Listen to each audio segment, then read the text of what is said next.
Le président Laurent Gbagbo est l'un des premiers à faire acte de candidature au sein de l'arène politique ivoirienne.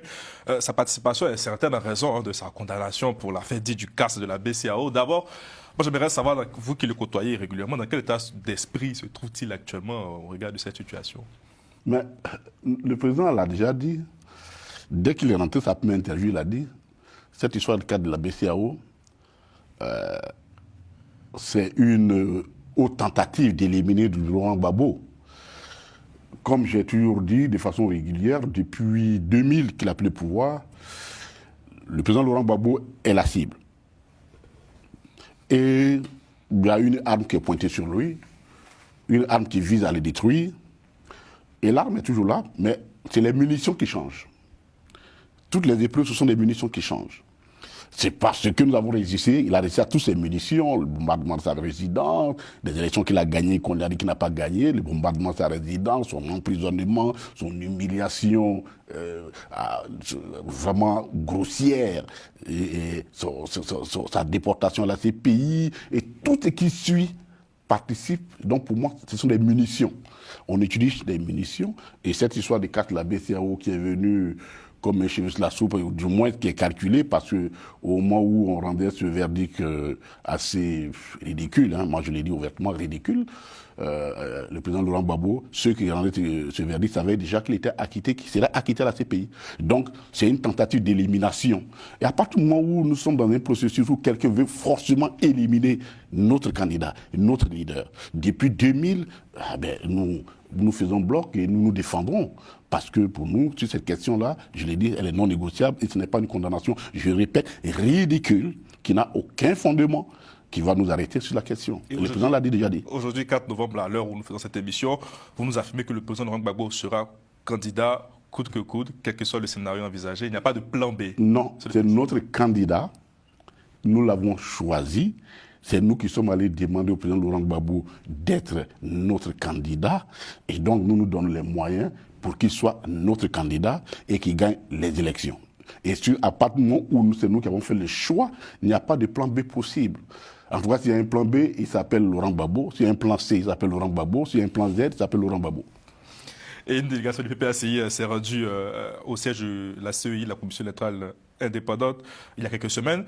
Sur quoi ont porté les discussions? Est-ce que vous êtes sorti satisfait de vos échanges avec le président de la CEI? Oui, nous sommes allés parce qu'il y avait beaucoup d'interrogations sur le processus électoral, le processus d'enrôlement, le délai était court, toutes les irrégularités, tous les goulots d'étranglement, tout ce qui semblait être fait pour que ce processus ne connaisse pas un succès. Donc nous sommes allés discuter avec la CEI sur la question. Ils ont donné quelques garanties comme toujours, mais les résultats ne sont pas à l'ordre du jour. Et vous vous êtes rendu compte que la semaine qui a suivi, le président exécutif du parti a fait une conférence où il a dit que nous demandons la dissolution de la CEI. Parce que cette CEI-là n'est pas du tout... C'est pas une CEI qui est capable... C'est quoi la bonne CEI pour vous, monsieur le ministre? Alors, il faut que... Parfois, quand nous posons la question, les gens nous disent « Ah, mais c'est vous qui avez souhaité en son temps une commission électorale, et ainsi de suite. » Oui. Vous savez, la démocratie, c'est un processus. C'est un processus, on peut essayer des instruments en espérant pouvoir obtenir des résultats satisfaisants. Et puis, au bout du compte, les instruments que nous avons prévus se révéler inefficaces. Oui, nous sommes battus en son temps parce que le ministère de l'Intérieur de la Côte d'Ivoire était trop militant pour organiser les élections. C'était trop militant. Nous avons dit qu'il faut créer un organe indépendant. Il fallait créer un organe indépendant. Et nous avons créé cet organe. D'abord, sous la transition militaire, c'était une commission nationale électorale qui avait été dirigée par Honoré Guier. Et que même quand les militaires ont voulu forcer pour s'opposer à la victoire éclatante du président Laurent Gbagbo, il n'a pas cédé. Il a été malmené, il n'a pas cédé. On s'est dit, OK. Donc, effectivement, une commission... elle se montrer neutre et affronter même l'adversité. Et puis, quand nous avons pris le pouvoir, Honoré Guier a été remplacé par un magistrat de grande qualité, Camille Oguier, qui était le président de cette CEI. Camille Oguier, de toute sa carrière, vous ne trouverez aucun magistrat qui aurait quelque chose à dire sur sa moralité. Et nous l'avons prouvé. Nous étions au pouvoir, nous avons organisé les élections régionales, nous les avons perdues. Nous avons fait match, on a pratiquement égalité avec le PDCI au niveau des régions. Et le RD en son temps a gagné les municipales. Le ciel n'est pas tombé sur là-dessus. On a proclamé les résultats tranquilles, nets. Le ciel, ce n'est pas parce que le président, on était au pouvoir que le président Laurent Gbagbo a exigé forcément d'être gagné. Parce que il faut que vous compreniez notre combat. Le combat du président Laurent Gbagbo, c'est la question de la démocratie. Ça peut parfois même lui revenir comme une sorte d'effet de boomerang, ça peut lui poser des soucis, comme en 2003, quand on a perdu ces élections-là. Mais c'est le prix à payer pour qu'on arrive aux élections. Et puis il y a eu la crise, la rébellion. La CEI a été trouffée d'acteurs très, très militants. Ça nous envoie à la guerre. Ça nous envoie à la guerre. Les élections organisées dans des conditions difficiles, des résultats proclamés hors délai, dans le QG d'un candidat, sous la protection de l'armée française, tout ça, ça nous a envoyé des problèmes. Mais il faut tirer les leçons. 2020, il y a eu des élections, il y a eu également des morts. Donc, à un moment donné, il faut s'asseoir pour dire on ne va pas continuer avec ça. L'erreur qu'on a commis, on a pensé que mettre ensemble des opposants, des opinions diverses, ça crée la neutralité. Non. Finalement, on s'est rendu compte que les débats politiques se sont transférés au niveau de la CEI. Il y a même des partis politiques en Côte d'Ivoire qui ont été créés uniquement pour siéger à la CEI. Leur objectif, c'est de siéger à la CEI, parce qu'il y a quelques avantages qui sont liés à ça. Non, il faut qu'on en finisse. Et le PPAC a des propositions concrètes. Au moment opportun, on leur dira si l'opportunité nous est donnée. Très bien rapidement, le processus de la révision électorale entamé le 19 octobre dernier s'est achevé le dimanche 17 novembre. Est-ce que vous regrettez que l'opération n'ait pas été prolongée une seconde fois? Ben oui, ben là nous l'avons déjà dit. On a même demandé que l'opération soit prolongée au moins sur 3 ans, et sur 3 mois. Et nous avons les raisons.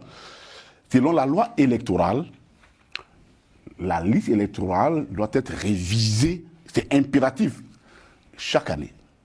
C'est impératif. Ce n'est pas au bon vouloir du président de la CEI ou de la CEI. C'est impératif. Mais la CEI décide elle-même, avec le gouvernement, de ne faire que la révision chaque 2 ans. Non seulement vous violez la loi, mais à la limite, on peut encore concéder que vous violez la loi, mais si vous l'accompagnez avec des mesures qui puissent permettre à tout le monde d'aller, puisque vous les faites sur 2 ans, au lieu de les faire sur une année, ça suppose au moins que vous donnez le maximum de temps aux personnes d'aller s'enrôler. Non, on fait un enrôlement sur 2 semaines, 3 semaines, et on dit c'est fini. Ça passe pas. Les 2-3 semaines, on peut les comprendre si c'est sur chaque année. Mais vous faites sur 2 ans, ce qui est illégal. Mais prenez des mesures pour accompagner. Autrement, on a l'impression que manifestement, il y a une volonté de la CEI de ne pas enrôler les Ivoiriens, de ne pas favoriser donc l'enrôlement, et nous sommes opposés à ça. Avant de parler d'actualité internationale avec Dalini, rapidement sur la Côte d'Ivoire, pensez-vous que le président Ouattara sera candidat en 2025? C'est son problème à lui, mais il n'a pas le droit, mais c'est son problème à lui. Et nous les disons que déjà en 2023, sa troisième candidature avait causé au moins 85 morts. Je pense quand même qu'il a peut-être réfléchi par plusieurs fois, dit écoute, peut-être qu'il est temps que je quitte la scène politique avec moins de morts. En ce qui concerne quand nous organisons les élections. Donc je pense que... mais si ce président, vous serez prêt à l'affronter? Ah oui, mais absolument, nous sommes prêts à affronter tout le monde. Pas de boycott en vue? Ah non. Notre candidat s'appelle le président Laurent Gbagbo. Nous avons déjà un candidat. Nous avons un parti politique. Nous sommes en train d'organiser notre structure comment on appelle, électorale, de campagne. Donc, sur ces questions-là, il n'y a pas de débat. Nous avons un candidat. Donc, si nous avons un candidat, nous allons aux élections.